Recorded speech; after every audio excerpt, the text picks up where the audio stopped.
Hi, Elizabeth. Hi, Judy, Horatio. Hello, hi. How are you doing today? Oh, pretty good, thanks. So we're just waiting for Neil to join us, but I think we'll just get started and kind of dive right in. I don't know how many of you were on the call on Thursday. I know a couple of you were, but we kind of did an introductory call on Thursday where we just kind of chit chatted and got to know each other. We had about 11 people on that meeting. I think we're gonna have small groups for the live call, and it'll probably change every time. But I think that's good to have some conversation on the call. But also, I think a lot of people are just checking out the recording in the course module. So Okay. can you guys just put in the chat if you were able to access the dashboard by now to get into the course, just so that I know? And I'm gonna Yes. actually, yeah, I'll put the link in there too, just so that if anybody hasn't, this is where you'll find all of the worksheets that I'm gonna mention. Why do I say invite? Oh, there we go. One second. Where's my chat? There it is. Okay, I'm just going to put the link in there just to make sure that everybody can get in. You just have to fill out that form, and then you'll have your worksheets and your lesson plans and everything that we're going to be talking about throughout the course, so you can follow along. I see Jay is here. Jay, I don't know if any of you know Jay. He's our relationship manager at DirectPay. So hi to Jay. Hi, Jay. So on Thursday we talked a little bit about the topic generator and the student avatar, but I'm thinking what we're going to do today is, and Neil's going to come on and jump in a little bit more about it. And I wanted to mention a little bit about me too, so everybody knows who I am, because I haven't really met a lot of you. Or what happened? Can you guys still hear me? Ooh, sorry. Yes. It said signed out, and I thought it kicked me out. Oh, no, no, no. We're hearing Yeah. you. So I'm Shay. I'm the marketing manager for Direct Pay, and I have been with the company for 17 years. I basically have had the amazing opportunity working with them to go to a lot of amazing conventions and conferences, and been a part of a lot of different trainings and workshops in personal and professional development, which was huge because I don't have my education in marketing. I do now after 17 years, but my original background was in teaching. So I Oh, was going to be an English teacher, and I tried that for a hot minute, and it did not work out for me. I didn't enjoy it, and I wasn't great at it. So, but I oh, do know a lot about it. I do know a lot about building curriculums, and I know that when it comes to online marketing for this stuff and the technology that goes along with it, it's extremely different. But I think that that background will probably help a lot for me to be here too. mhm. And aside from that, also, I have a side business called Story Seller, where I work with tradesmen who want help with their marketing, and I help them build sort of a brand story, especially on Long Island. I think a lot of people want to work with brands that align with their values, and they want to, have it feel like a neighborhood, remember Mm. their own neighborhood that they're hiring. So I help them come up with a brand story. So I think, those three things are gonna help me be a part of this and help everybody get where they need to go with the course. And Neil, of course, as the CEO of Direct Pay, has been doing this for much longer than I have and knows a lot more. But I just wanted to, I guess I'm going to kind of talk at you guys for a little bit, because we kind of came up with, I guess, an order for how we're going to go through all of this in the next 4 weeks that I think is the right progression from start to finish. And the first thing that I think absolutely needs to happen for everybody is, of course, the topic generation, because Mhm. you can have a finely tuned, well oiled dashboard and course and lots of multimedia stuff and everything. But if nobody really cares about the topic, then it's going to fail, and it's just going to be dusty and sit on your digital shelf for years that you're not going to use. Whereas if you have a great topic and you put it together with sticky notes and duct tape, it's still going to sell. So I kind of want to make sure that everybody is developing a really, really good, specific, not broad topic. So I'm going to go through what I have for that. But if anybody wants to raise their hand or jump in with a question or anything, then we can do that. But in the meantime, I guess I'll just I'm going to share my screen. I'm a slide girl. I know some people, don't necessarily love slides, but I like slides to make sure that I don't get lost, because I can tangent sometimes. So So let's start with that. And I know we have a lot to go through today. And I also have a recorded lesson that I'm putting into the dashboard module. So it'll go through whatever we don't get to. But basically, this is what we want to talk about. What else do I want to say about this? I don't know. I was thinking about how, I know a lot of people have gone through this process before. A lot of people have already thought about how to hone in on just the right topic, just like a lot of people have thought about their customer avatar or, come up with that model. So I still think it's valuable to go through it. If you've done it already, maybe you could dust it off and we can try to, I guess, customize it even more and get even more granular with it. But basically the first thing that we do, right, is we're going to brainstorm about it, and the worksheet that's in the module is going to help you do that. So I really encourage everybody to fill it out. I did, because I'm actually going to try to come up with my own course while I'm doing this. So basically the first thing obviously is the topic itself. And I think a lot of people are tempted to sort of rattle off a bunch of different, like every skill that they're really, really good at, but because the broad strokes are overwhelming, they're not going to translate into something that people are really willing to pay for. So instead, obviously, we encourage people to zoom in on the areas where you're not just competent at it, but you're the go-to person for it. And I know we have a lot of established people here who are the go-to people for things already. And if you're not, then it's just whatever you have that's, been selling really well. But it should really be something that others call you for when they're stuck, and your partners and your colleagues recommend you for when somebody is looking for somebody that can do that one thing, and something that you've sort of figured out a unique way to stand out and a unique process for how to do. So I was using the example of because I work with a lot of contractors. I started out saying, hey, this is marketing for tradesmen. And then I was like, okay, it's marketing for tradesmen on Long Island. But then I eventually, through trial and error, came up with how Long Island tradesmen can dominate the market with zero advertising spending. And I had obviously a lot more luck with that. So that's kind of what I was doing. And where you're qualified, yeah, of course, we want to give proof that you've walked the path that you're encouraging these people to take. And you demonstrate this by sharing your results, relevant experience, case studies, what your unique process is, and by framing your story so it connects directly to that transformation that they're seeking by joining your course.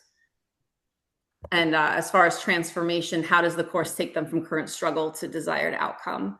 And I know we talk about transformation a lot when it comes to courses, because that's the real main selling point, right? It becomes sort of the anchor, and a topic without a clear transformation is really just education and trivia. Nobody wants to enroll in pure, straightforward education anymore. They want to move from stuck to successful, from frustration to clarity, from guesswork to having a real strategy and actually see the measurable growth. And here, the clearer and more measurable the transformation is, the more valuable the course becomes. So I think about transformation in terms of revenue growth, time saved, costs reduced, and pain solved.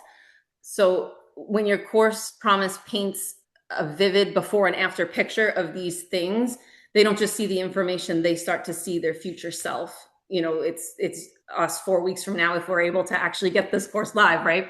They want, I think that's what makes the topic irresistible, and what separates a good course from something that's going to be really, really profitable and life-changing. So I'm just wondering, if you guys want to put in the chat, how many of you already have a course topic that you're ready to go with? I just want to see, that you feel is right there. You're ready to go. It's hit the sweet spot.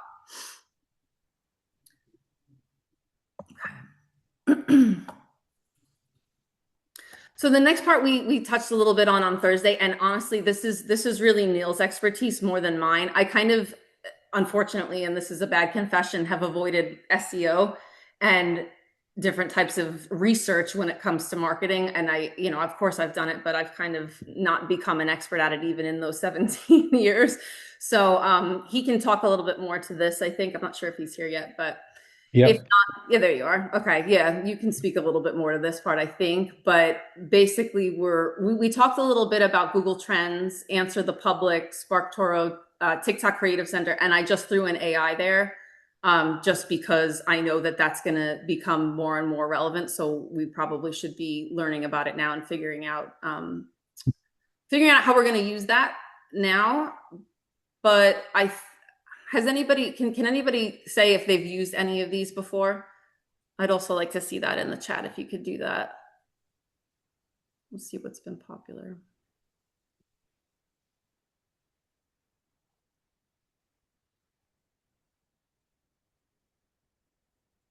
So what are we doing with these? I guess with Google Trends, we're comparing the interest level over time. If searches for your topic are falling, then that's a big red flag. Answer the Public, it actually turns search data into a visual map of actual questions that people are asking.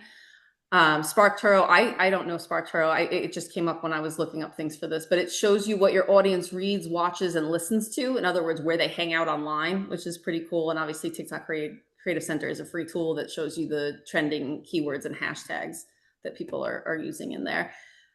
And when it comes to these keywords, it's not just about raw search volume. You want to pay attention to the language. I think that's actually the most important part, because if people are searching for how to stop losing clients versus how to grow a business, that tells you that they're in a pain mode. They're not in a growth mode.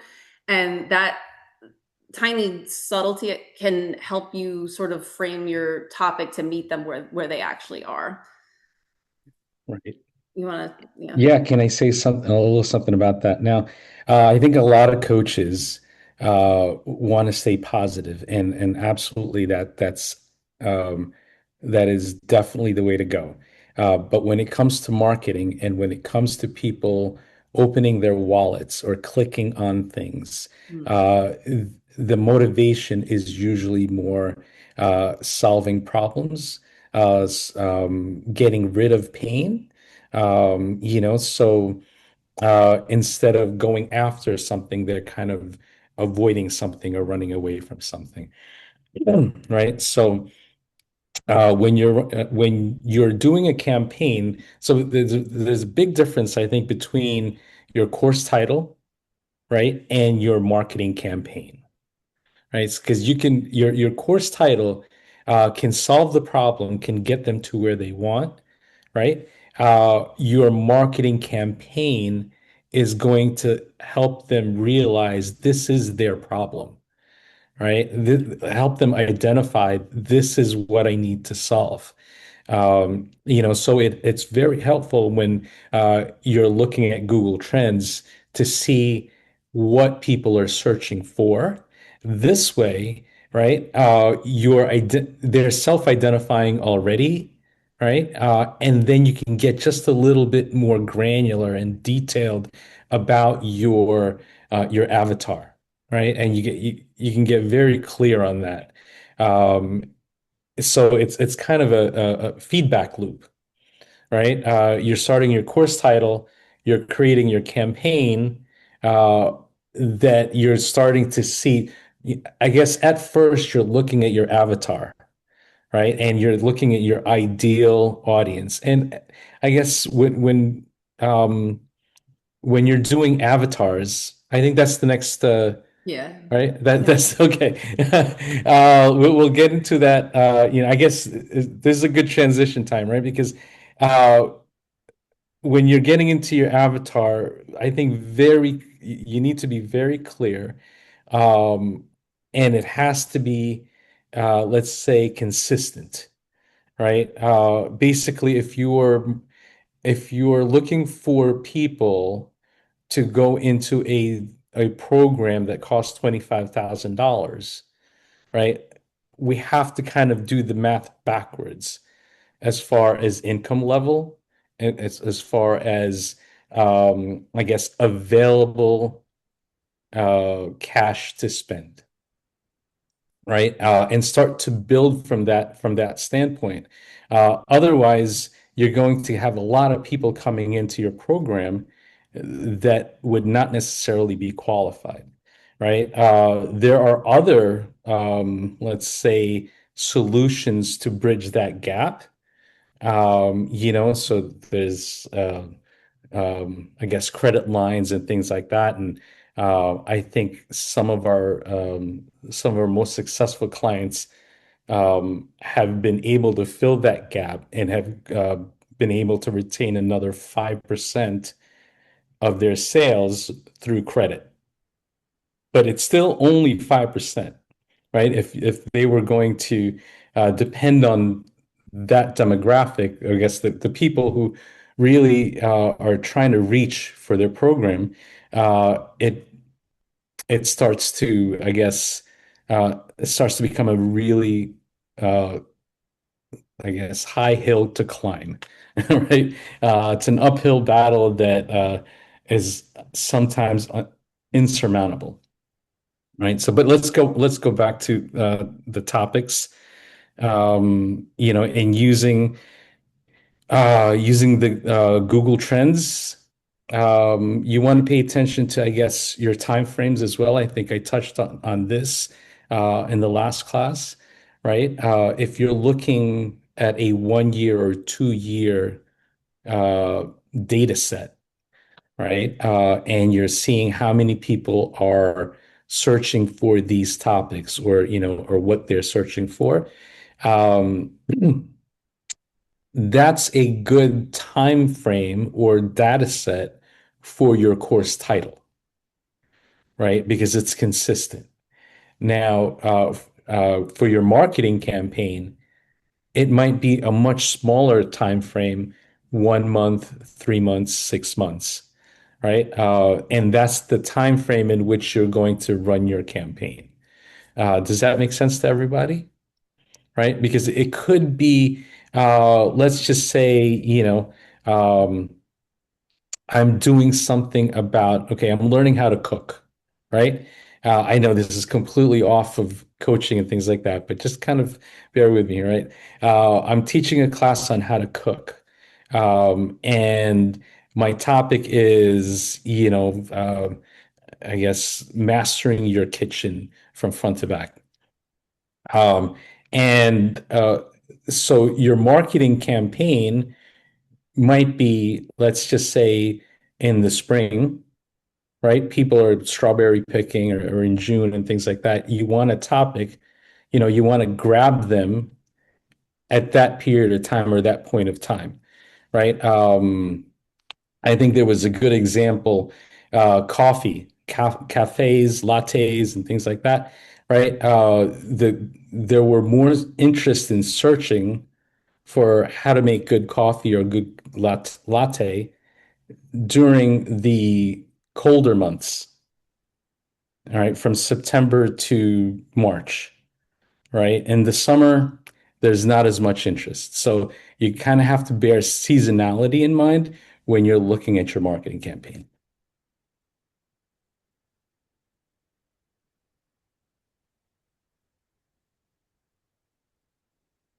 All right. Neil, do you want to jump to the avatar? Sure. Here's the thing. I'm gonna just put this out there because this is gonna be in the module too, because there's a couple of other things that I recommended here, and some of them are a little bit out there, unique, but I was thinking about audience interest and pain points and thinking of things like Reddit, and is it Quora, where people get on there and Hmm. they just rant about things, and it's a good place to find sort of raw, unfiltered frustrations that people are having. Amazon reviews, Facebook and LinkedIn groups, podcasts. Look at what your whoops, I'll go back. But looking at what your competition is doing.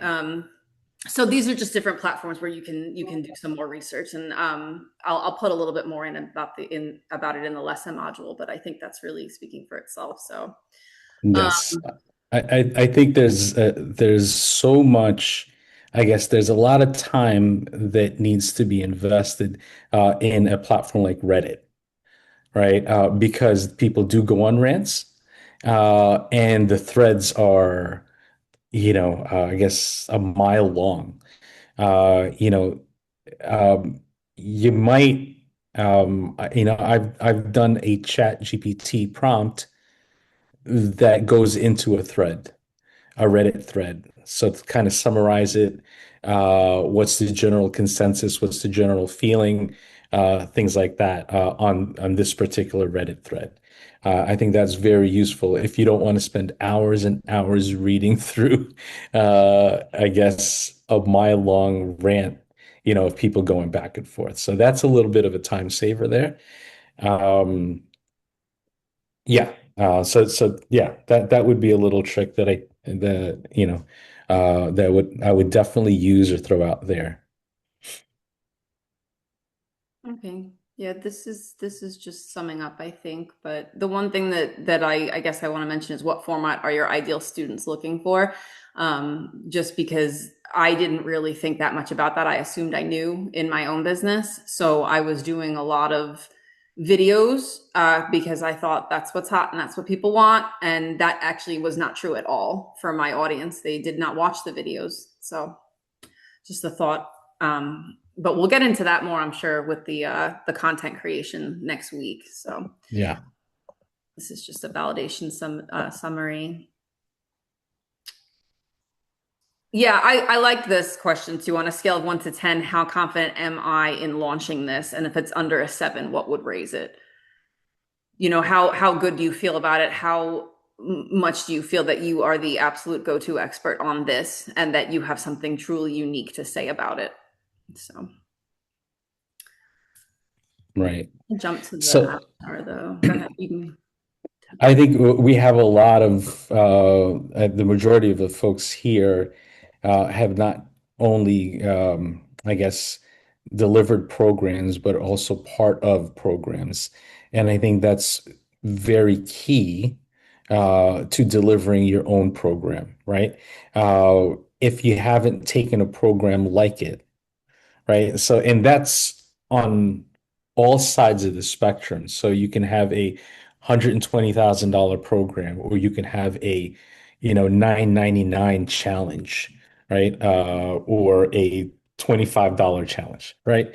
Um, you know, you need to experience it from several other people so that you can be fully confident that you are bringing, I guess, the value and the content um, that I guess you're delivering to your audience, if that makes sense, right? So I find a lot of people will create a program and they've never been in a similar program or a similar style program. So the content might be different, but as far as time frame, as far as ways to deliver, I would definitely highly recommend uh, going into a couple of programs that are in the same, I guess, content delivery method, price point as what you are looking to deliver, right?